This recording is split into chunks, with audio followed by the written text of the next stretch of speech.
Hello मेरे प्यारे विद्यार्थियों, कैसे हैं आप लोग। होप आप सब बढ़िया होंगे बच्चों। मैं भी एकदम बढ़िया हूं। तो चलिए बच्चों, आज हम डिस्कस करने वाले हैं रिवीजन टेस्ट पेपर दिसंबर 23 का बिजनेस लॉस का। तो लेट्स स्टार्ट। आई होप आपने क्वेश्चंस तो देख ही लिए होंगे और मोस्टली क्वेश्चंस वही होंगे जो हमारे क्वेश्चन बैंक में ऑलरेडी आपको दिए हुए हैं। यस और no? Yes sir. Okay good. तो चलिए सबसे पहले स्टार्ट करते हैं क्वेश्चन नंबर 1 से। क्या कहा भाई क्वेश्चन ने कहा शीतल वाज अ क्लासिकल डांसर। शीतल कौन थी? क्लासिकल डांसर थी। She entered into an agreement, उन्होंने एग्रीमेंट किया शरद विद्या मंदिर के साथ। किस चीज का? 50 डांस परफॉर्मेंसेस का। कितनी परफॉर्मेंसेस का? 50 डांस परफॉर्मेंसेस का। एज पर दी कॉन्ट्रैक्ट, कॉन्ट्रैक्ट के हिसाब से, मतलब जो उनके बीच कॉन्ट्रैक्ट हुआ था उसकी टर्म्स एंड कंडीशन के हिसाब से she was supposed to perform every weekend. उन्हें हर वीकेंड सैटरडे संडे को परफॉर्मेंस देनी थी। And she will be paid 8,000 rupees per performance. उन्हें हर परफॉर्मेंस का 8,000 रुपया मिलेगा। हाउएवर आफ्टर अ मंथ, एक महीने बाद, she was absent without informing, बिना बताए वो अपनी परफॉर्मेंस देने नहीं आई, उनके किसी पर्सनल रीजंस की वजह से। आपको आंसर करना है इंडियन कॉन्ट्रैक्ट एक्ट 1872 के प्रोविजन के हिसाब से। सवाल नंबर पहला, whether the management of Sharad Vidya Mandir, whether the management of Sharad Vidya Mandir has right to terminate the contract. क्या शरद विद्या मंदिर के पास राइट है कॉन्ट्रैक्ट को टर्मिनेट का?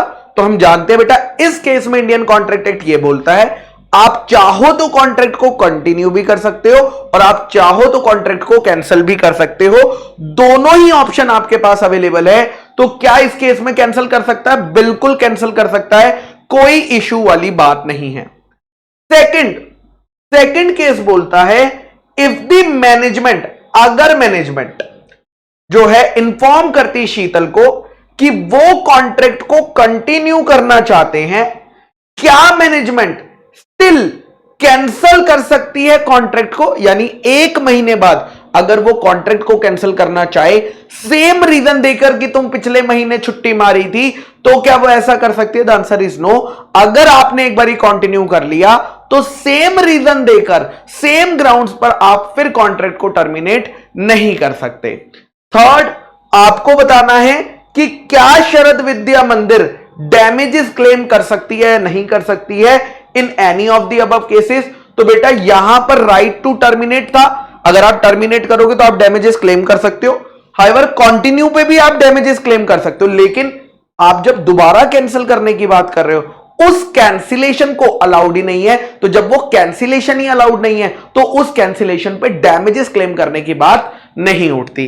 तो यही बात बेटा यहां पर लिखी हुई है। पहले उन्होंने प्रोविजन लिखा कि सेक्शन 39 इंडियन कॉन्ट्रैक्ट एक्ट का बोलता है कि अगर एक पार्टी मना कर देती है या प्रॉमिस अपना 100% पूरा नहीं करती है तो प्रॉमिसी या तो कॉन्ट्रैक्ट को एंड कर सकता है अनलेस वो उसे कंटिन्यू करना चाहे, और ये बात यहां पे लिखी हुई है। तो पहला क्या आ गया?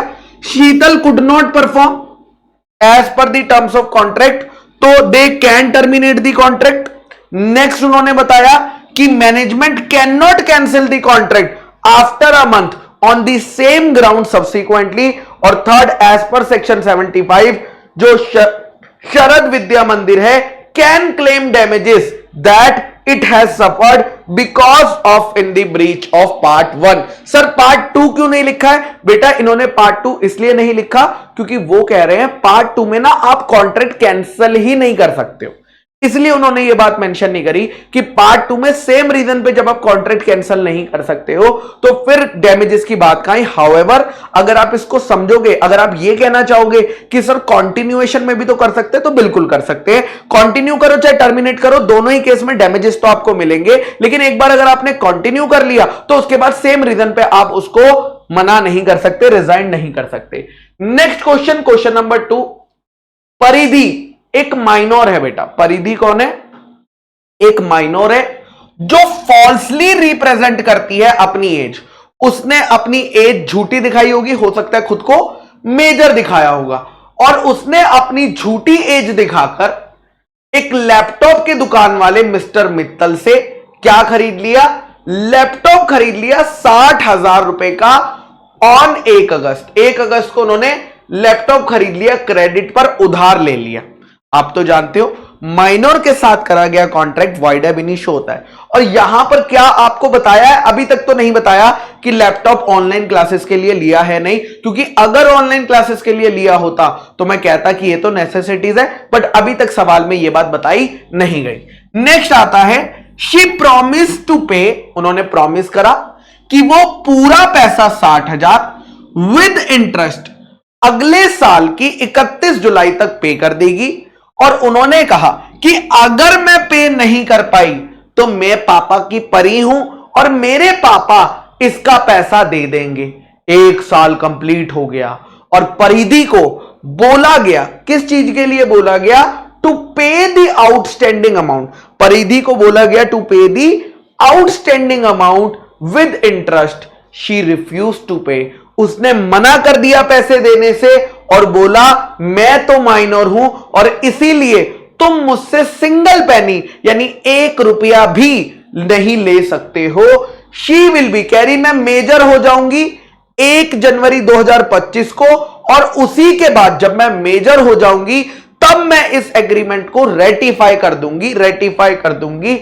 सबसे पहला सवाल है, क्या आपको बताना है क्या मिस्टर मित्तल सक्सेसफुल हो पाएंगे अगर वो केस करते हैं परिधि के ऊपर? मुझे बताइए, अगर माइनर के ऊपर केस करा तो क्या मित्तल सक्सेसफुल हो पाएंगे? क्या वो अपना लोन और इंटरेस्ट का अमाउंट रिकवर कर पाएंगे? द आंसर इज नो, क्योंकि कॉन्ट्रैक्ट क्या था? वॉइड एब initio. Second, bye filing a case against mister Ram. अगर उन्होंने परिधि के फादर राम के ऊपर केस करा तो क्या पैसे रिकवर कर पाएंगे? अगेन बेटा, नॉर्मली माइनर के कॉन्ट्रैक्ट से उसके पेरेंट्स या उसके गार्जियंस नहीं होते हैं बाइंड, अनलेस उन्होंने अपनी एक्सप्रेस या इंप्लाइड अथॉरिटी दे रखी हो, तो इस केस में भी वो सक्सीड नहीं करेगा। And last, bye filing a case, जब परिधि के ऊपर करेंगे आफ्टर शी अटेन्स मेजॉरिटी। अभी तो वो 18 साल की नहीं हुई, लेकिन जब वो 18 साल की हो जाएगी तो मेजर हो जाएगी, क्या उसके बाद केस फाइल कर सकते हैं? The answer is no, because ratification जो है of the void agreement is not allowed. वो क्या रहेगा? वाइड ही रहने वाला है। तो तीनों केस में बेटा मिस्टर मित्तल जो है सक्सेसफुल नहीं हो पाएंगे। तो पहला उन्होंने यही बोला कि माइनर कहां गया भैया? सबसे पहला point, by following the above provision mister Mittal will not succeed in recovering the outstanding amount. Mister Mittal नहीं कर पाएंगे क्योंकि कॉन्ट्रैक्ट वॉइड था। उसके बाद minor can not bind parent और guardian, so mister Mittal again will not succeed in recovering the outstanding amount by filing a case against mister Ram. And third, no ratification after attaining majority. आप major होने के बाद भी उसे ratify नहीं कर सकते हो, वो वॉइड था, वॉइड है और वॉइड ही रहेगा। So in this case also mister Mittal will not succeed. तीनों केसेस में mister Mittal will not succeed. Next question आता है बेटा क्वेश्चन नंबर 3। क्वेश्चन नंबर 3 क्या कह रहा है? Rohan found a wallet in a restaurant. Rohan को रेस्टोरेंट में एक वॉलेट पड़ा हुआ मिला। रोहन को रेस्टोरेंट में क्या पड़ा हुआ मिला? एक वॉलेट पड़ा हुआ मिला। ही इंक्वायर्ड, उसने इंक्वायरी करी, उसने पूछताछ करी सारे कस्टमर्स जो वहां पर प्रेजेंट थे, क्या सर ये आपका खोया है, क्या ये आपका वॉलेट खोया है? बट ट्रू ओनर उसे नहीं मिला, बट सच्चा ओनर उसे नहीं मिला। इसीलिए उसने क्या करा? उसने उस वॉलेट को मैनेजर ऑफ द रेस्टोरेंट को दे दिया कि जब तक ट्रू ओनर नहीं मिलता तुम इसे रख लो। 1 हफ्ते बाद रोहन वापस उस रेस्टोरेंट आता है और पूछता है मैनेजर से, भाई वॉलेट का क्या हुआ? ट्रू ओनर मिला नहीं मिला, रिटर्न किया नहीं करा? तो मैनेजर बोलता है कि भाई वो नहीं मिला। And the manager refuse to return to it to Rohan. उसने वापस, मैनेजर ने कहा मैं तुम्हें नहीं दूंगा, मैं तो सिर्फ ट्रू ओनर को दूंगा, सेइंग दैट क्योंकि ये वॉलेट तुम्हारा नहीं है, हम इसे सिर्फ और सिर्फ ट्रू ओनर को देंगे। In the light of the Indian contract 1872 आपको बताना है क्या लीगली रोहन मैनेजर से उस वॉलेट को रिकवर कर सकता है या नहीं कर सकता? तो हम जानते हैं बेटा, यहां पर finder of the lost goods quasi contract वाला पॉइंट लगेगा, और हम यह भी जानते हैं कि जिसको मिलता है हम उसको फाउंडर ऑफ लॉस्ट गुड्स कहते हैं, और वो पूरी दुनिया के अगेंस्ट उस थिंग को रख सकता है एक्सेप्ट द ट्रू ओनर। यानी मैनेजर को अगर उसने दिया था तो मैनेजर ट्रू ओनर नहीं था, तो वो लीगली मैनेजर से वापस ले सकता है। यही बात नेक्स्ट बोली है, in the light of our provision the manager must return, manager को वापस करना पड़ेगा वॉलेट रोहन को, क्योंकि रोहन को लॉ ने राइट दिया है कि वो अपने पास वॉलेट तब तक संभाल के रख सकता है अगेंस्ट एवरीबडी, उसे किसी को देने की जरूरत नहीं है except the true owner, except the true owner. यही बात है, a person who finds goods belonging to the another and takes them into his custody is subject to same responsibility as if he were a bailee. हम उसे वो responsible मानेंगे जैसे कि वो बेली है। Thus a finder of lost goods has to take care of the property as man of ordinary prudence. उसे ऐसे ख्याल रखना है जैसे एक नॉर्मल आप अपनी प्रॉपर्टी का ख्याल रखते, वैसे ही आपको सामने वाले की करना है। आपको उसे मिक्स नहीं करना है अपने गुड्स के साथ, आपको उसे वापस कर देना है जब ट्रू ओनर फाइंड हो जाएगा। नेक्स्ट भैया क्वेश्चन नंबर 4। अरे कितना बड़ा केस स्टडी दे दिया भाई, ऐसे ही बड़े बड़े केस स्टडी बेटा आपको एग्जाम में भी देखने को मिलेंगे। डरना मत, दिखने में बड़े होते हैं बट होते एकदम इजी केस स्टडीज हैं। चलिए यहां पर क्या हुआ, क्वेश्चन नंबर 4 में मिस्टर सोहन एक वेल्दी इंडिविजुअल है जिन्होंने लोन दिया मुकेश को 26 फरवरी। ध्यान से सुनना, बड़ा रात को आपको नहीं तो नींद नहीं आएगी। क्या हुआ था, सोहन और मुकेश, सोहन और मुकेश, सोहन और मुकेश की मैं बात कर रहा हूं बेटा। सोहन ने 80,000 रुपीज दिए 26,000 को। 26 फैब को कितने रुपए दिए थे,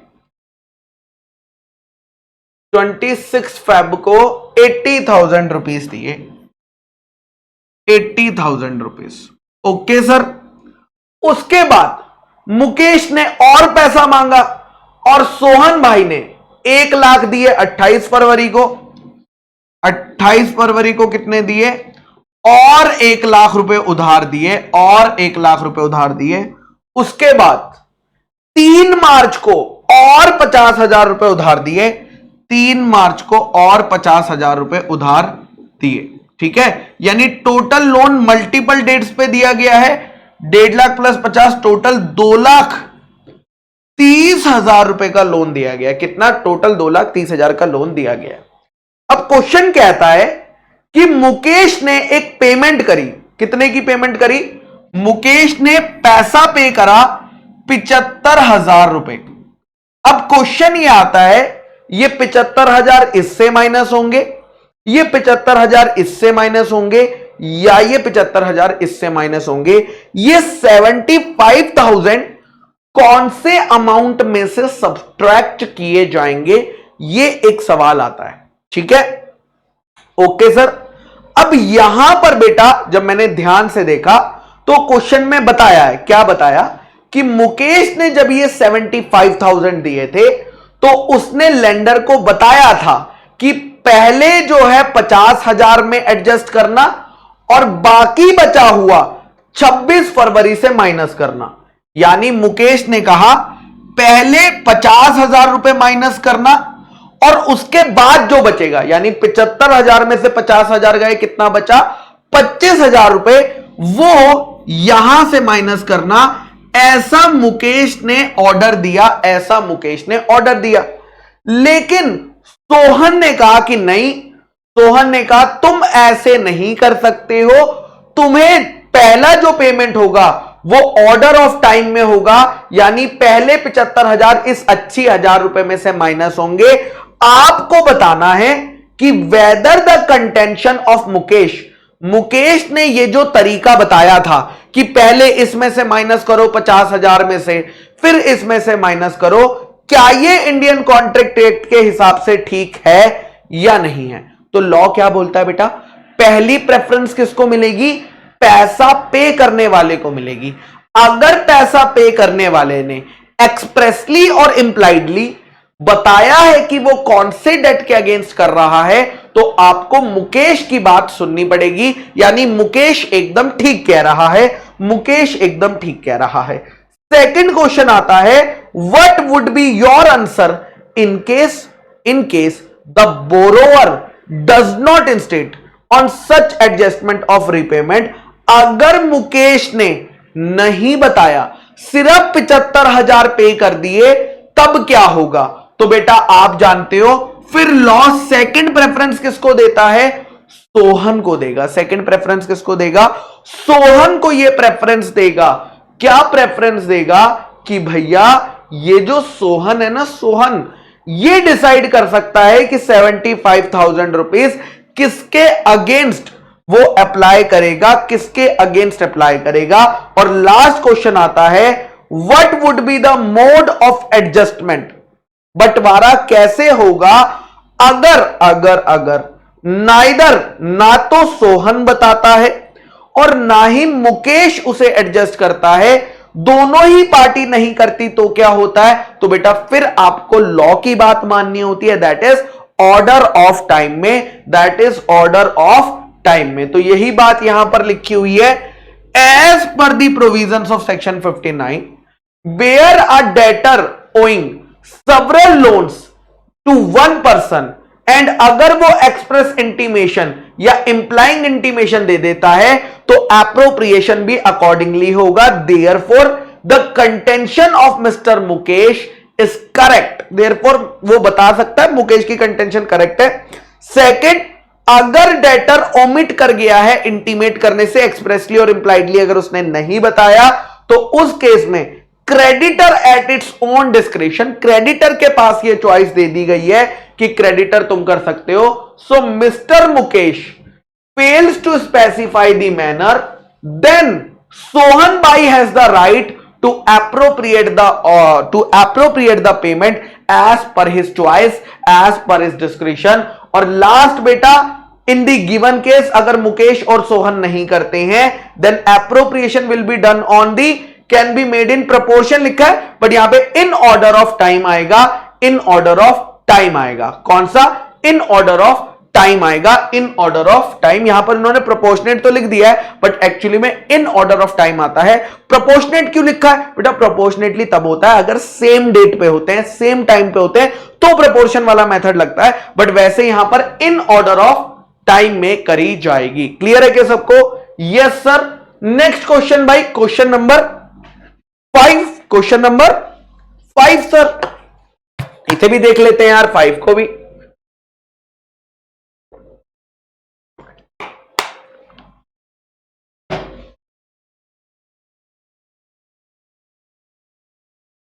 चलिए, state with reasons whether the following contracts are valid और वॉइड। आपको रीजन के साथ बताना है कि एग्रीमेंट वैलिड है या वॉइड है, ठीक है? Okay sir. Where two courts, अगर दो कोर्ट्स हैं जो कि उस केस की सुनवाई की पावर रखते हैं, अगर एक केस आप दो कोर्ट्स में लाकर ले जा सकते हो, या तो उसमें आप दिल्ली हाई कोर्ट में भी जा सकते हो, उसमें आप मुंबई हाई कोर्ट में भी जा सकते हो, तो उस केस में दोनों पार्टीज ने यह एग्रीमेंट किया था कि जो हम केस फाइल करेंगे वो दोनों में से नहीं, हमने डिसाइड कर लिया कि हम इसी कोर्ट में जाकर करेंगे और दूसरे कोर्ट में नहीं करेंगे। तो एग्रीमेंट में अगर यह बात लिखी जाती है, क्या यह वैलिड एग्रीमेंट है या यह वॉइड एग्रीमेंट है, यह एक सवाल बनता है। एग्रीमेंट है, वैलिड एग्रीमेंट है या यह एक वॉइड एग्रीमेंट है? तो बेटा ध्यान से सुनना, एब्सोल्यूट रेस्ट्रिक्शन होती है, एब्सोल्यूट मतलब 100% रेस्ट्रिक्शन होती है, तो वॉइड माना जाता है।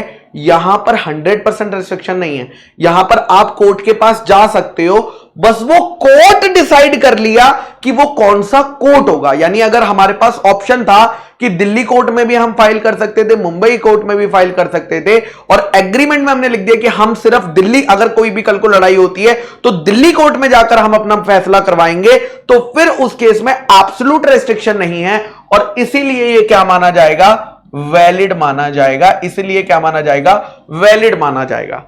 नेक्स्ट मेरे बच्चा, X offers to sell his Maruti car. X ने वाई को अपनी मारुति कार ऑफर करी। वाई को लगा कि एक्स के पास सिर्फ वैगनार कार है और इसीलिए वो खरीदने के लिए रेडी हो गया। क्या यहां पर कंसेंसस एड ईदम है? The answer is no.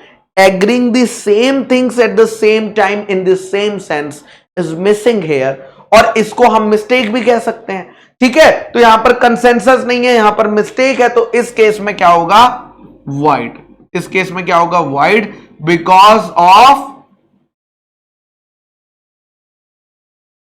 Absence of consensus. Consensus, ठीक है। चलिए नेक्स्ट पॉइंट आता है, एक्स एक फिजिशियन है। एक्स क्या है, एक फिजिशियन है एंड सर्जियन है। उसने जॉब पर अपने असिस्टेंट को रखा है, हर महीने 75,000 रुपए की सैलरी 2 सालों तक। और वाई ने एग्री किया है कि वो जब तक जॉब पर है तब तक वो क्या नहीं करेगा, वो एज अ सर्जियन या एज अ फिजिशियन काम नहीं करेगा 2 सालों तक। आप बताइए वैलिड या वॉइड? क्या मैं इसे agreement in restraint of trade बोल सकता हूं? The answer is no. Employer employee के रिलेशन में अगर ऐसा कोई कंडीशन होता है, वो agreement in restraint of trade नहीं माना जाता है, और इसीलिए ये केस को क्या मानेंगे, वैलिड एग्रीमेंट मानेंगे। फटाफट से आंसर चेक कर लेते हैं। देखिए, this agreement is valid. Reason क्या है, रीजन क्या है, reason is no absolute restriction. 100% restriction नहीं थी, यहां पर एग्रीमेंट वाइड है, और रीजन क्या है, that is absence of consensus. That is absence of consensus. और तीसरा यहां पर वैलिड है, तीसरा यहां पर वैलिड है because because because because because ये जो एग्रीमेंट होता है एम्प्लॉय और एम्प्लॉयर के बीच, it is not a case of restraint of trade. It is not a case of restraint of trade. Next question पे चलते हैं भैया, क्वेश्चन नंबर 6। क्वेश्चन नंबर 6 क्या कहता है? क्वेश्चन नंबर 6 कह रहा है, मिस्टर सेठ का एक बड़ा लंबा केस चल रहा है। किसके अगेंस्ट? रमन के अगेंस्ट। इन दोनों का केस चल रहा है, किसी चीज को लेकर इनका केस चल रहा है, सेठ भाई का और रमन भाई का। To support his legal complaint, क्योंकि वो इस केस को जीतना चाहता था, उसने क्या किया, मिस्टर सेठ ने क्या किया, मिस्टर सेठ ने कहा मिस्टर एक्स को, जो कि एक लीगल एक्सपर्ट है, उसे कहा कि भाई मैं तुम्हें 5 लाख रुपए दूंगा अगर तुम मिस्टर रमन का केस नहीं लोगे। अगर तुम मिस्टर रमन का केस नहीं लोगे, मैं तुम्हें 5 लाख रुपए दूंगा। और उसे पता है, क्योंकि अगर मिस्टर एक्स केस ले लेगा, वो एक बहुत ही अच्छा लीगल एक्सपर्ट है, देयर आर हाई चांसेस कि वो केस जिता देगा। अब यहां पर हुआ क्या, एक्स एग्री कर गया। एक्स कह रहा ठीक है यार, तुम 5 लाख दे दोगे अगर मैं उसका केस लूंगा। कह रहे नहीं, but at the end of the litigation सेठ ने पैसा देने से मना कर दिया। आपको बताना है क्या मिस्टर एक्स इस पैसे को सेठ भाई से रिकवर कर सकता है या नहीं कर सकता। इस पैसे को रिकवर कर सकता है या नहीं कर सकता, यह आपको बताना है। तो यहां पर एक्चुअली में अगर आप हमारे क्वेश्चन बैंक में देखेंगे तो आपको 2 प्रोविजन से, मल्टीपल प्रोविजन से सेम आंसर सेम लिखा हुआ है, बट प्रोविजन हमने अलग अलग लगाए हुए हैं। इंस्टीट्यूट नहीं लगाया हुआ, हमने क्या लगाया हुआ है।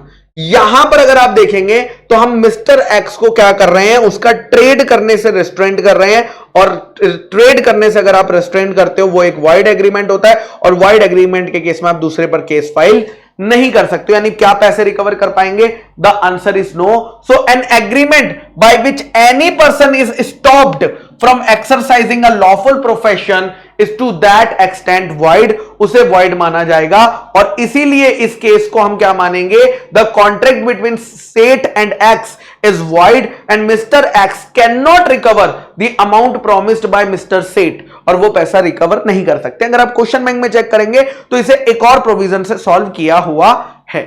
ओके सर, नेक्स्ट क्वेश्चन पे चलते हैं, क्वेश्चन नंबर 7 में क्या पूछा गया भैया, व्हाट आर दी कंसीक्वेंसेस, क्या कॉन्सिक्वेंस होगा अगर स्पेसिफाइड गुड्स डिस्ट्रॉय हो जाते हैं before making of contract, contract बनने से पहले डिस्ट्रॉय होते हैं, और and after the agreement to sell, दोनों केस में क्या होगा आपको यह बताना। तो हमने स्पेसिफिक गुड्स में सीखा था कि अगर कॉन्ट्रैक्ट बनने से पहले हो जाए तो भी वॉइड होते हैं, या अगर एग्रीमेंट टू सेल हो गया लेकिन सेल नहीं हुआ, इसके बीच में अगर डिस्ट्रॉय हो जाते हैं और गुड्स स्पेसिफिक थे तो भी कॉन्ट्रैक्ट क्या हो जाता है, वॉइड हो जाता है। यही बात आपको यहां पर मेंशन करनी है कि भैया अ contract for sale of the specific goods is void if at the time, जब कॉन्ट्रैक्ट किया था गुड्स जो थे वो डिस्ट्रॉय हो गए थे, वो पेरिश हो गए थे और अब वो कॉन्ट्रैक्ट के लायक नहीं रहे। और दूसरा, where there is an agreement to sell, आपने एग्रीमेंट किया था एंड सब्सिक्वेंटली बिना सेलर या बायर की गलती के अगर गुड्स खराब हो जाते हैं तो उस केस में the agreement can be avoided या agreement becomes void. Next point पे चलते हैं, क्वेश्चन नंबर 8। नेक्स्ट पॉइंट क्या है बच्चों, question number 8, what are the implied condition in a contract of sale by sample. Sale by sample में क्या implied condition होती है, तो सब देखो भैया, सबसे पहले तो कि bulk shawl correspond, bulk correspond होना चाहिए किससे, bulk shawl correspond with the sample. दूसरा, बायर को मिलनी चाहिए reasonable opportunity of comparing the bulk with the sample, bulk और सैंपल को कंपेयर करने की अपॉर्चुनिटी मिलनी चाहिए। और तीसरा, गुड्स जो है, गुड्स में कौन सा डिफेक्ट नहीं होना चाहिए, हिडन डिफेक्ट नहीं होना चाहिए, क्योंकि हिडन डिफेक्ट है तो आप कंपेयर भी कर लोगे तो रीजनेबल अपॉर्चुनिटी पे ढूंढ नहीं पाओगे, यही बात लिखनी है। और नेक्स्ट क्वेश्चन है, कौन कौन सी implied warranty sale of goods act में दी है, यानी वो 4 केसेस आपको एक्सप्लेन करने हैं। तो यहां पर वही है, सैंपल में bulk shawl correspond with the sample, buyer shall have a reasonable opportunity of comparing the bulk with the sample, and goods shall be free from any defect, goods shall be free from any defect that render them unmerchantable। next आते हैं, but are the cases of implied warranty। सबसे पहला, warranty as to undisturbed possession, यानी आपकी जो buyer है उसे क्या एंजॉय करनी चाहिए, quite possession of the goods enjoy करनी चाहिए। अगर उसकी पोजेशन चली जाती है तो वो डैमेजेस क्लेम कर सकता है। नेक्स्ट है, warranty as to non existence, warranty as to non existence of encumbrances. ठीक है, इनकम्बरेंसेस मतलब चार्जेस, कोई भी उन गुड्स पर लोन वगैरह चालू नहीं होना चाहिए जो आपने बायर को डिस्क्लोज ना करा हो, उस केस में भी वो डैमेजेस क्लेम कर सकते हैं। So an implied warranty that the good shall be free from any charge in favor of third party not declared to the buyer at the time of making the contract। next आती है warranty as to quality और fitness. Normally बेटा quality और fitness की ना तो implied condition होती है ना तो इंप्लाइड वारंटी होती है, बट अगर यूसेज ऑफ ट्रेड मतलब धंधा कस्टम्स की वजह से सालों से उस ट्रेड में कोई इंप्लाइड वारंटी चलती आ रही है तो फिर अटैच हो सकती है, वरना ऐसा होता नहीं है। नेक्स्ट पॉइंट आता है last, disclosure of dangerous nature of goods. अगर आपके गुड्स डेंजरस नेचर के हैं और बायर उस डेंजरस के बारे में, डेंजर के बारे में इग्नोरेंट है, तो ये सेलर की ड्यूटी है कि वो उसको अवेयर कर दे। सेलर की ड्यूटी सिर्फ इतनी है कि वो उसको अवेयर कर दे, उसको बता दे पहले से ही। अगर सेलर यहां पर फेल हो जाता है ड्यूटी अपनी डिस्क्लोज करने में, then seller will be held liable for the damages. ठीक है, नेक्स्ट पॉइंट आता है, अरे भाई साहब इतना बड़ा सवाल, क्वेश्चन नंबर 9 बहुत बड़ा, इतना बड़ा सवाल मैंने कभी नहीं देखा। तो क्वेश्चन नंबर 9, शुभांगी मैडम एक ज्वेलरी शॉप जाती है, वहां उन्हें सेल्स गर्ल मिलती है। कौन मिलती है बेटा, सेल्स गर्ल मिलती है to show her diamond necklace. उन्होंने कहा कि भाई मुझे डायमंड नेकलेस दिखाओ जिसपे क्या लगे हों, सफायर स्टोन्स लगे हों। ठीक है, ज्वेलर उन्हें बोलता है कि हमारे पास बड़े सारे डिजाइन है लेकिन अभी उन पर सफायर वाला स्टोन नहीं लगा हुआ है, ब्लू स्टोन लगा हुआ है। आप ऐसा करो, अपने लिए डिजाइन फाइनल कर लो ब्लू स्टोन के साथ, हम क्या करेंगे हम क्या करेंगे, हम रिप्लेस कर देंगे, हम क्या करेंगे, हम रिप्लेस कर देंगे। ठीक है, किस चीज को रिप्लेस कर देंगे, ब्लू स्टोन्स को रिप्लेस कर देंगे सफायर स्टोन्स के साथ। ब्लू स्टोन को रिप्लेस कर देंगे किसके साथ, सफायर स्टोन्स के साथ रिप्लेस कर देंगे। ठीक है, तो फिर आपको अल्टीमेटली आपका नेकलेस मिल जाएगा विद सफायर स्टोन। वो भी खुश होगी, कह रही ठीक है। तो उन्होंने क्या किया, सफायर स्टोन के लिए वो कह रहे हैं हम आपसे थोड़े से एक्स्ट्रा चार्जेस लेंगे, क्योंकि ब्लू स्टोन सस्ता आता है, सफायर महंगा आता है, तो थोड़ा एक्स्ट्रा कॉस्ट आपको लगेगा। Shubhangi selected a beautiful designer necklace. Shubhangi ने एक बहुत प्यारा नेकलेस करा और उसके पैसे भी दे दिए। She also paid the extra cost, उसने सफायर स्टोन के एक्स्ट्रा कॉस्ट का भी पैसा दे दिया। ज्वेलर ने रिक्वेस्ट करा कि 1 हफ्ते का टाइम हमें दीजिए, आप 1 हफ्ते बाद वापस आइएगा, तब तक मैं ब्लू स्टोन उड़ा दूंगा और सफायर स्टोन लगा दूंगा। ठीक है, अब 1 हफ्ते बाद जब शुभांगी मैडम डिलीवरी लेने आती है, शी नोटिस्ड, वो नोटिस करती है that due to sapphire stones की वजह से जो डिजाइन था नेकलेस का वो हो चुका है कंप्लीटली खराब। अरे भाई, मैंने गुड्स खरीदने थे डिजाइन की वजह से, अब डिजाइन ही तुमने खराब कर दिया, आपको बताना है। वो कह रही है मैं कॉन्ट्रैक्ट को कैंसिल करना चाहती हूं और मैं मेरे पैसे जो मैंने आपको एडवांस में पे करे थे उन पैसों को मैं वापस लेना चाहती हूं।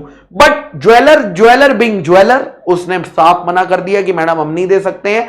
आपको बताना है पहला, state with reason whether Shubhangi, state with reason whether Shubhangi क्या वो पैसा रिकवर कर सकती है। So this question is based on कि ये कॉन्ट्रैक्ट सेल का कॉन्ट्रैक्ट था या एग्रीमेंट टू सेल का कॉन्ट्रैक्ट था। ये कॉन्ट्रैक्ट सेल का कॉन्ट्रैक्ट था या एग्रीमेंट टू सेल का कॉन्ट्रैक्ट था। अगर ये कॉन्ट्रैक्ट सेल का कॉन्ट्रैक्ट होता तो शुभांगी मैडम पैसे नहीं ले पाती, उन्हें क्योंकि ओनरशिप ट्रांसफर हो चुकी थी, अब उन्हें रखना था। लेकिन अगर ये कॉन्ट्रैक्ट एग्रीमेंट टू सेल का है तो ओनरशिप ट्रांसफर नहीं हुई है तो वो अपने पैसे वापस ले सकती है। तो इस केस में क्योंकि ओनरशिप ट्रांसफर नहीं हुई थी तो इस केस में क्या होगा बेटा, आप पैसे, शुभांगी मैडम पैसा वापस ले सकती हैं। नेक्स्ट क्वेश्चन आता है, what would be your answer, तुम्हारा आंसर क्या होता अगर ज्वेलर कहता कि मैडम मैं डिजाइन को वापस से ठीक कर दूंगा, लेकिन डिजाइन को वापस ठीक करने के लिए मुझे थोड़ा सा एक्स्ट्रा चार्जेस लेंगे, तो भी हमारा आंसर सेम रहता, क्योंकि ज्वेलर डिजाइन ठीक करना उसकी जिम्मेदारी है, उसे ठीक करके देना ये उसकी ड्यूटी है, वो उसके लिए कोई भी एक्स्ट्रा चार्जेस ले नहीं सकता। तो यही बात आपको बतानी है आंसर में कि सेल क्या होता है, एग्रीमेंट टू सेल क्या होता है, और उसके बेसिस पे आपको आंसर देना है। The property in goods can be transferred only after the fulfilment of the condition fixed between the buyer and the seller. जब कंडीशन फुलफिल हो जाए, बिकॉज एग्रीमेंट टू सेल में ओनरशिप कब ट्रांसफर होती है, 2 केसेस में, या तो फ्यूचर डेट पे अगर डेट डिसाइडेड है या कंडीशन फुलफिलमेंट पे। और यहां पर क्योंकि कंडीशन लगा दी गई थी तो जब तक कंडीशन फुलफिल, क्या कंडीशन लगा दी गई थी कि भैया आप मुझे सफायर स्टोन वगैरह प्रॉपर्ली लगा के दो, तब तक ओनरशिप ट्रांसफर नहीं हुई। So as due to sapphire stone the original design is disturb, necklace is not in original position, Shubhangi has right to cancel the agreement to sell and can recover the full price paid. Next, अगर jeweller offer भी करता है ना, even though उसको कोई extra cost भी beer करनी पड़ी है, he can not charge it from the Shubhangi, वो शुभांगी से एक्स्ट्रा कॉस्ट चार्ज नहीं कर सकता, वो शुभांगी मैडम से एक्स्ट्रा कॉस्ट चार्ज नहीं कर सकता। नेक्स्ट आता है मेरे बच्चा क्वेश्चन नंबर 10। क्वेश्चन नंबर 10 क्या बोलता है, state the various essential elements involved in the sale of unascertained goods as its appropriation. यानी एप्रोप्रिएशन में क्या क्या चीजों का ध्यान रखना होता है, अनअसर्टेन गुड्स को असर्टेन करने के लिए एक प्रोसीजर होता है जिसको हम बोलते हैं एप्रोप्रिएशन ऑफ गुड्स, उसके सारे एसेंशियल्स आपको मेंशन करने हैं। मैंने कई बार उसको इंपॉर्टेंट भी बताया आपको क्लास में कि देखो, there is a contract for sale of unascertained goods और फ्यूचर गुड्स होना चाहिए, कॉन्ट्रैक्ट होना चाहिए, गुड्स मैच होने चाहिए डिस्क्रिप्शन से और क्वालिटी से, गुड्स डिलीवरेबल स्टेट में होने चाहिए, गुड्स एप्रोप्रिएट तो होने चाहिए लेकिन अनकंडीशनल एप्रोप्रिएशन होना चाहिए। एप्रोप्रिएशन कौन करेगा, या तो सेलर करेगा बायर की एसेंट से, या तो बायर करेगा सेलर की एसेंट से, किसी की भी एसेंट से हो सकता है। और जो कंफर्मेशन है वो एक्सप्रेस भी हो सकता है, इंप्लाइड भी हो सकता है, कंफर्मेशन एप्रोप्रिएशन से पहले भी हो सकता है, बाद में भी हो सकता है। ये सारी कंडीशन आपको क्या करनी पड़ेगी, एप्रोप्रिएशन की सेटिस्फाई करनी पड़ेगी। अगर आप ये पॉइंट्स लिख देंगे मार्क्स मिल जाएंगे, नहीं लिखेंगे तो कद्दू आ जाएगा। चलिए नेक्स्ट क्वेश्चन आता है बेटा क्वेश्चन 11, मिसेस कंचन, जी हां Mrs Kanchan, Mrs Kanchan went to the local rice and wheat wholesale shop. Kanchan madam जो है वो local rice and wheat wholesale shop पे जाती है और 100 केजी बासमती राइस मांगती है। कौन से? बासमती राइस मांगती है। शॉपकीपर बोलता है कि मिल जाएंगे मैडम बासमती राइस, लेकिन रेट रहेगा 125 रुपए पर केजी। बड़े महंगे हो गए यार, देख रहे हो कैसे इन्फ्लेशन बढ़ रही है। चलो, टू विच शी एग्रीड, उन्होंने कहा ठीक है। Mrs Kanchan insisted that she would like to see the sample of what would be provided to her by the shopkeeper. कह रही है मैं खरीदने के लिए रेडी हूं, लेकिन मुझे एक बार सैंपल देखूंगी, मैं फिर फाइनल करूंगी। शॉपकीपर ने बाउल ऑफ राइस भर के एक सैंपल दिखाया मैडम को। सैंपल एग्जैक्टली सेम था जो मैडम को डिलीवरी करने वाले थे, यानी जो चीज डिलीवर हो रही थी उसी चीज का सैंपल दिखाया गया। कंचन मैडम ने सैंपल को ध्यान से नहीं, कैजुअली देखा, हां ठीक है। विदाउट नोटिसिंग, उन्होंने ये बात नोटिस ही नहीं करी that even though sample was that of basmati rice, even though sample basmati rice का है, उन्होंने बासमती राइस मांगे थे, बासमती राइस ही दिखाए, लेकिन उसमें कुछ दाने लंबे थे और कुछ दाने छोटे थे, कुछ दाने लंबे दाने थे और कुछ दाने छोटे दाने थे। The cook on opening the bag, जैसे ही उनके कुक ने बैग ओपन करा, उसने कंप्लेन करी कि भाई हम जो डिश बना रहे हैं, अगर हम इन चावलों से डिश बनाएंगे तो उसका टेस्ट बेस्ट नहीं आएगा, उसका टेस्ट अच्छा नहीं आएगा एज पर द रिक्वायरमेंट। अब कंचन मैडम केस करना चाहती है सेलर के ऊपर कि सेलर ने हमारे साथ कर दिया फ्रॉड। आप बताइए क्या कंचन मैम सेलर के ऊपर फ्रॉड कर पाएंगी, या यहां पर कंचन मैडम की ही गलती है कि उन्होंने सैंपल को सही से नहीं देखा? बिकॉज इंप्लाइड कंडीशन बोलती है सैंपल मैच होना चाहिए बल्क से, यहां तो जो सैंपल दिखाया था वही घर भेजा है। The answer is yes. यहां पर कंचन मैम जो है वो फ्रॉड का केस नहीं कर सकती है, वो फ्रॉड का केस नहीं कर सकती है, वो फ्रॉड का केस नहीं कर सकती है। यहां पर किसकी गलती है? हमारी कंचन मैडम की ही गलती है। नेक्स्ट आप बताइए कि उस केस का क्या होगा और कंचन मैम के पास क्या क्या ग्रीवियंस रिड्रेसल है। ऐसा शब्द यूज कर दो कि बच्चा कहे कद्दू। ग्रीवियंस रिड्रेसल मतलब क्या क्या लीगल रेमेडीज हैं, क्या क्या लीगल ऑप्शंस उनके पास है। तो बेटा कोई भी लीगल ऑप्शन उनके पास नहीं है। नेक्स्ट तुम्हारा आंसर क्या होता अगर कंचन मैम दुकान वाले को क्लियरली बता देती कि मुझे कौन से टाइप के राइस चाहिए, वो कह देती मुझे लॉन्ग लेंथ वाले राइस चाहिए, अगर वो एग्जैक्ट लेंथ बता देती तो तुम्हारा आंसर क्या होता? बेटा डिस्क्रिप्शन हो जाता, और डिस्क्रिप्शन से मैच नहीं करते तो हम कॉन्ट्रैक्ट को क्या कर सकते थे? कैंसिल कर सकते थे। तो यही बात है। In the given case Kanchan does not have any option available to her for the grievance redressal. ठीक है।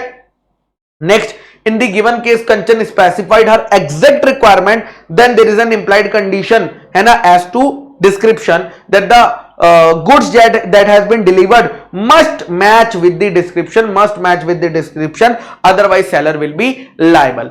Next question आता है बेटा question number 12। Question number 12, question number 12 क्या कहता है? रवि भाई ने बेचे, क्या बेचती है भाई? 500 केजी। आइए देखते हैं। रवि ने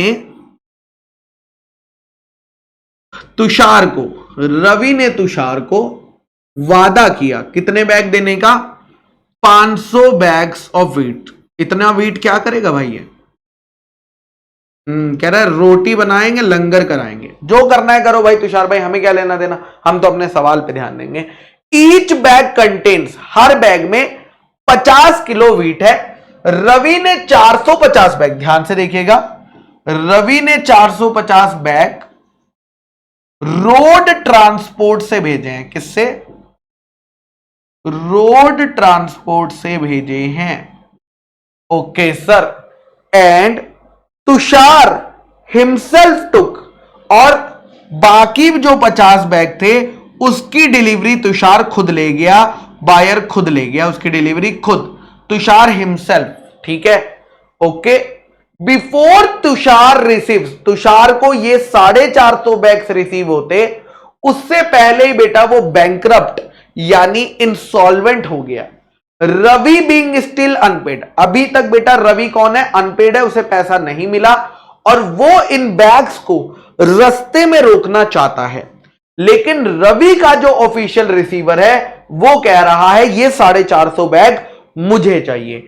आपको बताना है सेल ऑफ गुड्स एक्ट के प्रोविजन लगाकर कि क्या Ravi stoppage in transit exercise कर सकता है क्या। पहली कंडीशन मुझे बताओ, रवि के ऊपर क्या ये अनपेड सेलर है? हां।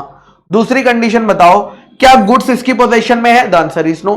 ठीक है, यानी he is parted with the possession of the goods. तीसरी चीज बताओ, क्या गुड्स कैरियर के पास है? यस सर, 450 गुड्स अभी भी कैरियर के पास है, बायर के पास नहीं है। Again very good, third condition भी सेटिस्फाई हो गई है ना। तो इस केस में क्या बायर इंसॉल्वेंट हो गया? The answer is yes. तो क्या हम स्टॉपेज इन ट्रांजिट लगा सकते हैं? हम बिल्कुल स्टॉपेज इन ट्रांजिट एक्सरसाइज कर सकते हैं। तो आप पहले सारी कंडीशन लिख देंगे कि बायर ऑफ गुड्स अगर इंसॉल्वेंट हो जाता है, सेलर के पास पोजीशन नहीं होती है, गुड्स ट्रांजिट में होते हैं, तो उस केसेस में हम ये स्टॉपेज इन ट्रांजिट का जो राइट है वो कर सकते हैं, राइट लगा सकते हैं। So in the given case Tushar becomes insolvent, रास्ते में है, the seller can stop the goods in transit by giving a notice of it to Tushar. The official receiver on Tushar cannot claim the baggages, cannot claim the bags. तो जो official receiver या official assignee है वो नहीं claim कर पाएगा bags को अगर स्टॉपेज इन ट्रांजिट लग गया तो। Next question number 13, simple question है। पहला क्वेश्चन है, what do you mean by partnership for a fixed period? What do you mean by partnership for a fixed period? तुम्हारा क्या मतलब है? Partnership for a fixed period का क्या meaning होता है? तो मेरे बच्चा, partnership for a fixed period की अगर मैं बात करता हूं तो यहां पर आप जानते हैं अगर पार्टनरशिप का पीरियड डिफाइन कर रखा है पार्टनर्स ने तो वो पार्टनरशिप फॉर फिक्स्ड पीरियड होती है। नॉर्मली वो फिक्स्ड पीरियड खत्म होने के बाद पार्टनरशिप जो है वो क्या हो जाती है? कम्स टू एन एंड हो जाती है, यानी डिसॉल्व हो जाती है। हाउएवर अगर पार्टनर्स चाहें तो कंटिन्यू कर सकते हैं, बट नॉर्मल रूल यही है कि हम मानेंगे कि वो डिसॉल्व हो जाती है। नेक्स्ट आता है, व्हेन कौन कौन से केसेस में कॉन्टिन्यूइंग गारंटी कैंसिल हो जाती है इंडियन पार्टनरशिप एक्ट में? तो जब भी बेटा आपका जो फर्म है वो रिकॉन्स्टिट्यूट होता है, जब भी आपका फर्म रिकॉन्स्टिट्यूट होता है और कुछ एग्रीमेंट में स्पेसिफिकली मेंशन नहीं होता है, तो उस केस में कॉन्टिन्यूइंग गारंटीज जो होती है वो क्या हो जाती है? रिवोक हो जाती है। Next, what do you mean by goodwill? Indian partnership act में गुडविल से तुम्हारा क्या मतलब है? बेटा, goodwill is not defined under Indian partnership act. Goodwill की डेफिनेशन आपको इंडियन पार्टनरशिप एक्ट में नहीं मिलेगी। ठीक है सर, बस यही लिख देंगे? नहीं, फिर भी हम एक डेफिनेशन बता रहे हैं जो आपके मॉड्यूल में लिखी है कि गुडविल जो होती है वो value of reputation of business होती है, जिसकी वजह से वो प्रॉफिट्स अर्न कर पाती है over and above the normal levels, ठीक है, of the other firms. So partnership for a fixed period क्या है? Where the duration of the partnership is fixed, it is called partnership for fixed period. Continuing guarantee कब होती है बेटा? अगर आपने continuing guarantee firm को दी थी या थर्ड पार्टी को दी थी on the transaction of firm और एग्रीमेंट में कुछ भी स्पेसिफिकली मेंशन नहीं है तो ये रिवोक हो जाती है। और ध्यान रखना, ये कौन सी ट्रांजेक्शन के लिए रिवोक होती है? फ्यूचर ट्रांजैक्शन के लिए रिवोक हो जाती है from the date of any change in the constitution of the firm, from the date of any change in the constitution of the firm. Constitution हो सकता है डेथ की वजह से हो, रिटायरमेंट की वजह से हो, या एडमिशन की वजह से हो, या इंसॉल्वेंसी की वजह से हो, किसी भी वजह से अगर रिकॉन्स्टिट्यूशन हो रहा है फर्म में तो उस केस में कंटिन्यूइंग गारंटी क्या होती है बेटा? रिवोक हो जाती है। नेक्स्ट आता है goodwill. Goodwill has not been defined under the Indian partnership act, लेकिन सेक्शन 14 में बोला गया कि गुडविल ऑफ बिजनेस जो होती है, जो बिजनेस की गुडविल होती है वो पार्टनरशिप फर्म की प्रॉपर्टी का पार्ट मानी जाती है। और गुडविल में be defined value of the reputation of business in value of reputation of business, यानी बिजनेस की रेपुटेशन की वजह से जो प्रॉफिट्स एक्सपेक्टेड है इन फ्यूचर में हमें जितने प्रॉफिट एक्सपेक्टेड है over and above the normal level of profits, उसे हम क्या बोल सकते हैं? गुडविल कह सकते हैं। नेक्स्ट आता है बेटा question number 14, MSABC associate has been a partnership firm since 1919। ठीक है भैया, सिंस 1990, बड़ी पुरानी फर्म है। अब मिस्टर ए, मिस्टर बी और मिस्टर सी ये तीनों पार्टनर्स हैं सिंस बिगिनिंग, यानी जब से 1990 में फर्म चालू हुई है तब से ये पार्टनर है। मिस्टर ए एक सीनियर पार्टनर है जिनकी उम्र अब 78 होगी। भाई कितना काम करेंगे, और इसीलिए उन्होंने अपना ट्रांसफर कर दिया पूरा का पूरा फर्म का शेयर अपने बेटे विकास को। और विकास कौन है? चार्टेड अकाउंटेंट है भाई विकास। विकास कौन है? Chartered accountant. Okay ji. Mr B and C interested नहीं है, वो नहीं चाहते कि विकास उन्हें इस फर्म में पार्टनर बने। मुझे बताओ, अगर ए ने अपना शेयर विकास को ट्रांसफर कर दिया, क्या विकास पार्टनर बन जाएगा या वो सिर्फ ट्रांसफर ही रहेगा? सर वो सिर्फ ट्रांसफर ही रहेगा। सर अगर विकास पार्टनर बनना चाहता है तो उसे क्या करना पड़ेगा? उसे बी और सी की कंसेंट लेनी पड़ेगी, तभी वो पार्टनर बन पाएगा, वरना वो पार्टनर नहीं बन पाएगा। वरना वो क्या रहेगा? ट्रांसफर ही रहने वाला। और ट्रांसफर के राइट्स क्या होते हैं? लिमिटेड होते हैं। यस और नो? Yes sir. कुछ समय बाद विकास को लगा कि बुक्स ऑफ अकाउंट्स में ना कुछ गड़बड़ है। क्यों? क्योंकि टर्नओवर है ह्यूज और प्रॉफिट आ रहा है कम। टर्नओवर 100 करोड़ का, प्रॉफिट दिखा रहे हैं 2 करोड़ का। कह रहा है कुछ तो गड़बड़ है। इसीलिए वो चाहता है कि वो बुक्स ऑफ अकाउंट्स को क्या करे? इंस्पेक्ट करे, क्योंकि उसके पास ये राइट है एज अ ट्रांसफरी। कह रहा है मैं ट्रांसफरी हूं, मेरे पापा ने मुझे राइट ट्रांसफर किया अपना शेयर, तो मैं बुक्स को इंस्पेक्ट करना चाहता हूं। हाउएवर बाकी पार्टनर्स का यह मानना है he can not challenge the books of account, कि वो बुक्स ऑफ अकाउंट को चैलेंज नहीं कर सकता। जो भी प्रॉफिट हमने दिखाया है उसे चुपचाप उस प्रॉफिट को क्या करना पड़ेगा? एक्सेप्ट करना पड़ेगा। चुपचाप क्या करना पड़ेगा? प्रॉफिट को एक्सेप्ट करना पड़ेगा। Next, can Mr Vikas be introduced as a partner? Can Mr Vikas be introduce as a partner? क्या मिस्टर विकास को हम एज अ पार्टनर इंट्रोड्यूस कर सकते हैं क्या? अगर उसके फादर चाहते हैं कि वो रिटायर हो, मतलब फादर रिटायर हो रहे हैं और फादर चाहते हैं कि विकास जो है पार्टनर बन जाए, कर सकते हो। लेकिन उसके लिए क्या करना पड़ेगा? फादर रिटायर हो रहे हैं तो कौन बचेगा? बी और सी पार्टनर बचेंगे। तो बी और सी अगर रिमेनिंग पार्टनर्स एग्री कर देंगे तो विकास पार्टनर बन सकता है, अदरवाइज विकास पार्टनर नहीं बन सकता। और एज एन लीगल एडवाइजर तुम उनका ये इशू रिजॉल्व करो कि क्या वो चैलेंज कर सकता है कि नहीं। तो एज अ ट्रांसफरी वो कभी भी चैलेंज नहीं कर सकता मेरे बच्चा, नहीं कर सकता। तो यही बात है, Mr Vikas can be introduce as a partner with the consent of B and C the existing partner. अगर उसके पापा ए रिटायर हो गए तो बी और सी की कंसेंट से वो पार्टनर बन सकता है। और दूसरा बेटा ट्रांसफरी के राइट्स की वो चैलेंज नहीं कर सकता, वो इंस्पेक्ट नहीं कर सकता, वो एक्सेस नहीं कर सकता है। और इसीलिए Vikas the transferee can not inspect the books of account, उसको सिर्फ क्या करना पड़ेगा? एक्सेप्ट करना पड़ेगा जो भी प्रॉफिट उसे दिखाया गया है। नेक्स्ट आता है बेटा क्वेश्चन नंबर 15। नेक्स्ट कौन सा आता है मेरे बच्चा? Question number 15, with reference to provisions of the Indian partnership act 1932, आप बताओ अगर एक पार्टनरशिप में पार्टनर इंसॉल्वेंट हो जाता है तो उससे क्या होता है? बेटा वो 5 पॉइंट्स जो हमने चार्ट वाले में दिखाए थे ना आपको, जो मॉड्यूल में आपके चार्ट फॉर्म में बने हुए हैं, वो 5 पॉइंट आपको मेंशन करने हैं कि भैया जैसे ही पार्टनर इंसॉल्वेंट होता है वो कंटिन्यू नहीं कर सकता एज अ पार्टनर। कर सकता है क्या? नहीं कर सकता।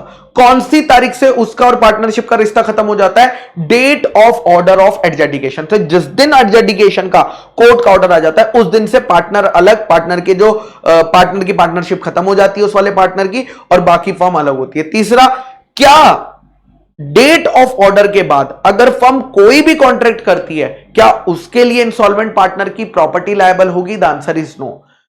प्रॉपर्टी इंसॉल्वेंट होने के बाद अगर जो इंसॉल्वेंट पार्टनर है वो कोई काम करता है तो क्या उसके लिए फर्म लायबल होगी या फर्म की प्रॉपर्टी लायबल होगी? The answer is no. The answer is no. तो यही बात आपको बतानी है बेटा इसमें कि the insolvent partner can not be continued as a partner, he will be ceased to be a partner from the very date on which the order of adjudication is made. The property of insolvent partner is not liable for any acts of the firm done after the date of order of adjudication. Similarly, the firm is also not liable for the any act of the insolvent partner after the due date of the order of adjudication. और next, ordinary मतलब generally, normally अगर कोई partner insolvent होता है तो उस firm को dissolve यानी बंद कर दिया जाता है। लेकिन अगर रिमेनिंग पार्टनर्स के पास पावर है तो वो कंटिन्यू भी कर सकते हैं, वो कंटिन्यू भी कर सकते हैं।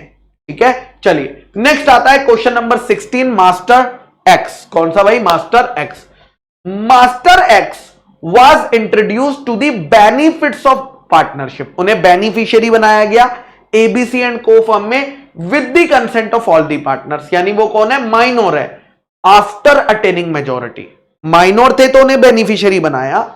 जब वो मेजर बन गए, मेजोरिटी अटेन कर ली यानी 18 साल के हो गए, तो मोर देन 6 महीने से ज्यादा हो गए हैं और वो अभी तक पब्लिक नोटिस नहीं दिए हैं कि वो इस फर्म का पार्टनर बनना चाहते हैं। या नहीं बनना चाहते।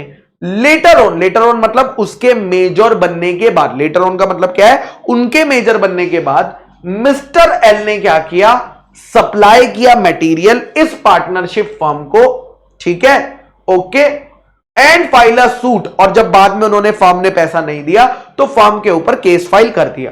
पहला क्वेश्चन ये है, ये जो माइनर अब मेजर हो चुका है, क्या ये लायबल होगा अगर ये पब्लिक नोटिस नहीं देता मेजॉरिटी? तो आप जानते हो बेटा, लॉ अगर ये मानता है कि अगर माइनर ने 6 महीने में नोटिस नहीं दिया, कहां से 6 महीने, मेजर बनने के या knowing whichever is later से 6 महीने काउंट होते हैं, अगर वो नोटिस नहीं देता है तो लॉ मान लेता है कि वो डीम्ड पार्टनर बन चुका है and he will be liable since he was admitted to the benefits of the partnership. तो क्या वो बाकी अदर पार्टनर्स की तरह लायबल होगा? The answer is yes. और क्या एल एक्स से डेट रिकवर कर पाएगा? The answer is yes. X जो है, एल जो है वो एक्स से आराम से पैसा रिकवर कर सकता है, पैसा रिकवर कर सकता है। नेक्स्ट क्वेश्चन आता है बेटा क्वेश्चन नंबर 17। क्वेश्चन नंबर 17 क्या कह रहा है भाई? State whether the following are partnership under the Indian partnership act और नॉट। 2 फॉर्म्स जिसमें हर पार्टनरशिप फर्म में 12 पार्टनर थे, combined by an agreement into one firm. अब बहुत बच्चे पता नहीं क्यों गलत कर लेते हैं, समझ नहीं आता। एक फर्म है जिसमें 12 पार्टनर्स हैं, ठीक है, एक फर्म है जिसमें कितने पार्टनर है? 12 पार्टनर्स हैं। मान लीजिए ए बी सी एंड को, और एक फर्म और है जिसमें 12 पार्टनर्स हैं, ठीक है, ओके सर। मान लीजिए डी ई एफ एंड को। उन्होंने कहा एक नया एग्रीमेंट बनाया गया और ये फर्म जो है क्या हो गई, कंबाइंड हो गई एक फर्म में, यानी ये फर्म भी बंद हो गई, ये फर्म भी बंद हो गई, एक नई फर्म आ गई A B C D E F and को। ये फर्म बन गई जिसमें अब कितने पार्टनर्स हैं? 24 पार्टनर्स हैं, जिसमें अब 24 पार्टनर्स हैं। आपको बताना है क्या ये पार्टनरशिप है या नहीं है। मुझे बताओ, पार्टनर क्या 50 से ज्यादा हो रहे हैं? नहीं, 12 + 12 24 हुए। क्या इतनी लिमिट अलाउड है? क्या मिनिमम 2 मैक्सिमम 50 के बीच में आ रही है? The answer is yes. तो yes, it is a valid partnership. क्या दिक्कत है? ओके सर, तो ये बात हम समझ गए। नेक्स्ट आता है ए और बी को ओनर है, ए और बी को ओनर है। उन्होंने आपस में एग्रीमेंट किया क्या, कि हम बिजनेस करेंगे, हम दोनों मिलकर क्या करेंगे, कोई बिजनेस करेंगे इन कॉमन साथ में, और जो भी प्रॉफिट होगा वो क्या करेंगे भैया, प्रॉफिट के लिए बिजनेस करेंगे, बांट लेंगे, ठीक है। तो क्या हम इसे पार्टनरशिप मान सकते हैं? The answer is yes.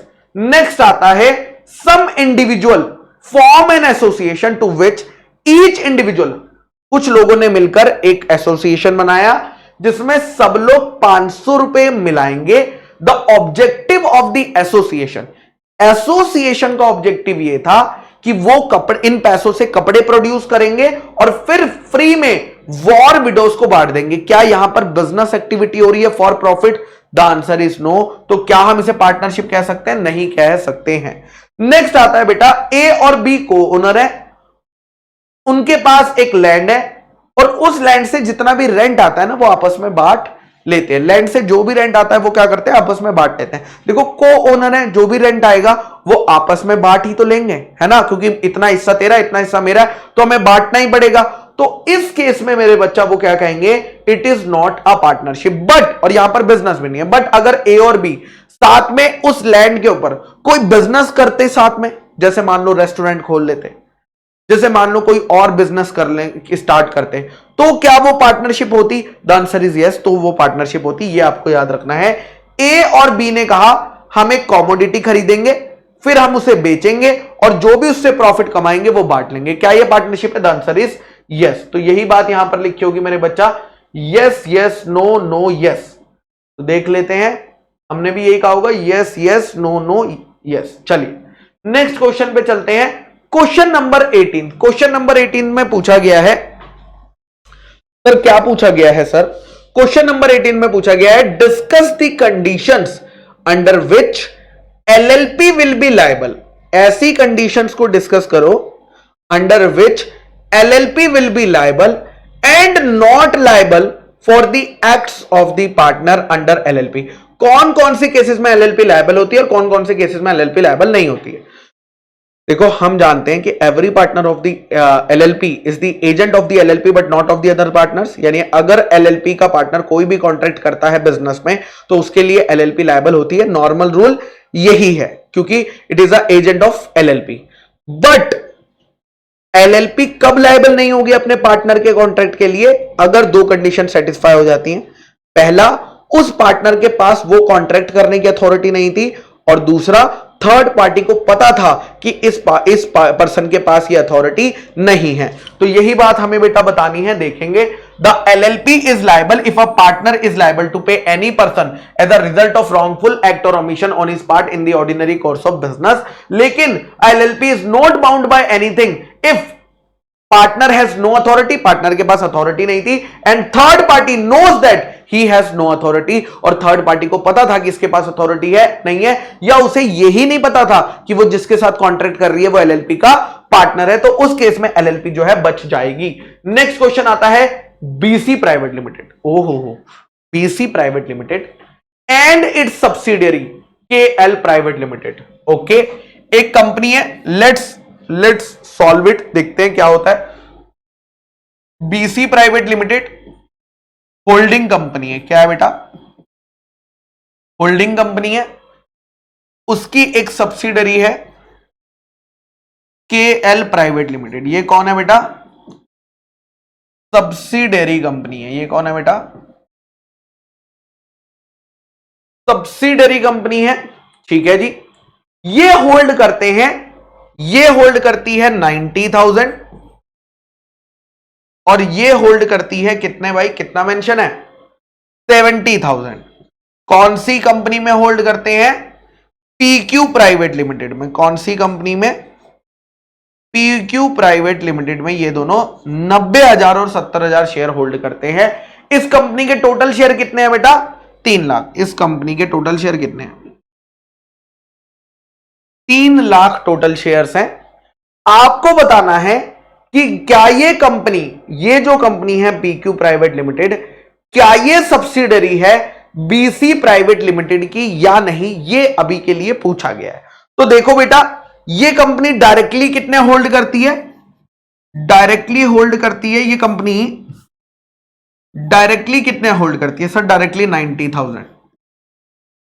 और थ्रू सब्सिडरी कितने होल्ड करती है? थ्रू सब्सिडरी कितने होल्ड करती है? 70,000। 70,000 थ्रू सब्सिडरी। ठीक है, और प्लस कर लेंगे, टोटल नीचे कितना आएगा? 3 लाख इंटू 100। जरा बताना मुझे, 90,000 प्लस 70, 90 10 1,60,000। 1,60,000 अपॉन 30 लाख। भाई कैलकुलेटर कहां है भाई हमारा? कैलकुलेटर कहां है भाई? 1,60,000 divide by 3 lakh into 100। 53.33% hold करते हैं। 53.33% होल्ड करते हैं। अब बताइए, क्या ये कंपनी इसकी सब्सिडरी है या नहीं? तो आप जानते हो बेटा, सेकंड मेथड में फॉल कर गया। More than 1/2 of the total voting power, more than 1/2 of the total voting power either at its own or through one or more of it subsidiary together with one or more of it subsidiary में यहां पर cover हो जाता है। Clear है क्या सबको? Yes और नो? तो पहले का आंसर आएगा यस, ये सब्सिडरी है। नेक्स्ट क्वेश्चन आता है, तुम्हारा आंसर क्या होता? तुम्हारा आंसर क्या होता अगर केएल प्राइवेट लिमिटेड इस कंपनी में 1,60,000 होल्ड करती? फिर से आते हैं, फिर से चार्ट बनाते हैं। आइए, एक कंपनी है बीसी प्राइवेट लिमिटेड। कौन सी कंपनी है बेटा? बीसी प्राइवेट लिमिटेड, जिसकी एक सब्सिडरी थी। क्या नाम था भैया? KL private limited. क्या नाम था? KL private limited. ये क्या है? Holding company. ये क्या है? Subsidiary company. केस 2 में कह रहे हैं, अगर ये कंपनी केएल प्राइवेट लिमिटेड 1,60,000 रुपए, 1,60,000 रुपए पीक्यू प्राइवेट लिमिटेड में होल्ड करती, पीक्यू प्राइवेट लिमिटेड में होल्ड करती, तब तुम्हारा आंसर क्या होता? तब तुम्हारा आंसर क्या होता? अगर ये कंपनी ये कंपनी, और ये कितने होल्ड करती, ये बेटा 0, ये 0 होल्ड करती, तब तुम्हारा आंसर क्या होता। तो पहले तो बताओ क्या ये कंपनी इसकी सब्सिडरी बन जाती कि नहीं, क्योंकि यहां पर मैं दोबारा से निकालूंगा 53.3% ही आएगा, तो ये वाली कंपनी क्या बन जाती, होल्डिंग कंपनी बन जाती, और ये वाली बन जाती सब्सिडरी कंपनी। बट क्वेश्चन ये नहीं है, क्वेश्चन ये है ये कंपनी इसकी सब्सिडरी है कि नहीं। क्या हमने ये सीखा था चैन होल्डिंग का रूल कि अगर आपकी कोई सब्सिडरी की भी सब्सिडरी है तो वो आपकी क्या बन जाएगी, सब्सिडरी कंपनी बन जाएगी। यानी हमारा आंसर फिर भी क्या रहता, सेम ही रहता, हमारा आंसर फिर भी क्या रहता, सेम ही रहता। ठीक है, चलिए नेक्स्ट क्वेश्चन पे चलते हैं। नरेंद्र मोटर प्राइवेट लिमिटेड, ध्यान से सुनिएगा, ये क्वेश्चन इंपॉर्टेंट है, चाणक्य बैच में भी कराया, बट पता नहीं बहुत बच्चे से क्यों गलत करते हैं, मुझे आज तक नहीं समझ आया। आज भी मैं वही ढूंढ रहा हूं कि बच्चे से गलत क्यों कर रहे हैं। चलिए, तो Narendra Motors limited is a government company. Narendra motor limited क्या बेटा, एक गवर्नमेंट कंपनी है। Shah auto private limited have share capital of 10 crore. एक कंपनी है, ध्यान से सुनना, शाह ऑटो प्राइवेट लिमिटेड, जिसमें कितने शेयर्स हैं बेटा, 10 लाख शेयर्स हैं। इस कंपनी के टोटल शेयर्स कितने हैं, 10 लाख शेयर्स हैं।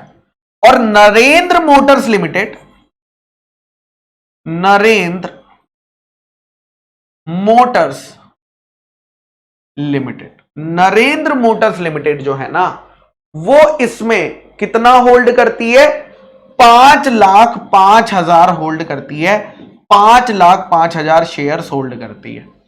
क्लियर है या नहीं, क्लियर है या नहीं, यहां तक फैक्ट्स क्लियर है। नरेंद्र मोटर लिमिटेड एक गवर्नमेंट कंपनी है, ये ऑलरेडी बताया हुआ है सवाल में कि ये कंपनी एक गवर्नमेंट कंपनी है।